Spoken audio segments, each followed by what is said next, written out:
तप साधना में लीन थे। बच्चों को भूख से बिलखती हुई देखकर मां पार्वती जी ने शंकर भगवान को उठाया और निगल गई। शिव जी को निगल गई मां, और पार्वती जब शंकर भगवान को निगल गई, चारों तरफ हाहाकार मच गया कि भोलेनाथ ना जाने कहां है। सबने माता पार्वती जी की स्तुति करी। तब शंकर भगवान को प्रकट करने के लिए पार्वती जी ने अपने शरीर से धुआं प्रकट करा। धुआं प्रकट करा तो शिव जी का नाम ध्रुमबान हो गया और पार्वती का नाम ध्रुमावती माता हो गया। पार्वती का नाम, माता जगतजननी का नाम ध्रुमावती माता हो गया। शिव जी ने कह दिया, पार्वती थोड़ी देर के लिए तुम्हारे पति तुम्हारे बीच में से चले गए थे, इसलिए तुम विधवा होगी, बेधव्य कहलाओगी।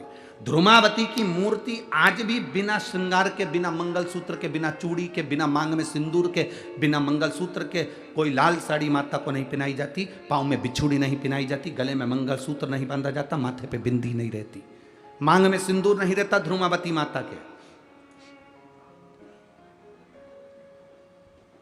कभी अगर आप दतिया जाएं तो ध्रुमावती माता की दर्शन कर सकते हैं।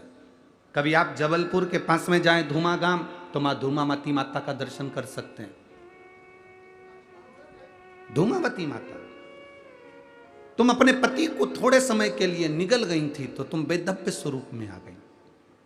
पर ध्रुमावती, शिवजी कहते हैं, ध्रुमावती तूने अपने बच्चों के कल्याण के लिए मुझे निगला था, इसलिए मैं तुझे वर देता हूं, तेरा दर्शन करने वाला दुनिया में कभी हार नहीं सकता, विजय प्राप्त करता है। भारत की भूमि के जितने राजनेता हैं, भारत की भूमि के जितने सत्ताधिपति हैं, भारत की भूमि पर जितने जितने ये राजनेता होते हैं, ये कहीं ना कहीं जब विजय प्राप्त करना होती है तो ध्रुमावती माता का स्मरण करते हैं। पीताम्बर पीठ जाते हैं, दतिया जाते हैं, ध्रुमावती माता के यहाँ जबलपुर पहुंच जाते हैं, धुमा गांव। तो अपने बच्चों के लिए मुझे निकल गई थी, अपने बच्चों का कल्याण करने के लिए। तो मां पार्वती जी से शिव जी ने कहा, भले तू वेधव्य स्वरूप में ध्रुमावती बनकर रहेगी, पर जो तेरा दर्शन करने आएगा उसके ऊपर तेरी कृपा दृष्टि अगर हो गई तो वो दुनिया में कभी नीचे नहीं जा सकता, ऊपर की ओर बढ़ता ही चले जाएगा। ये ध्रुमावती माता।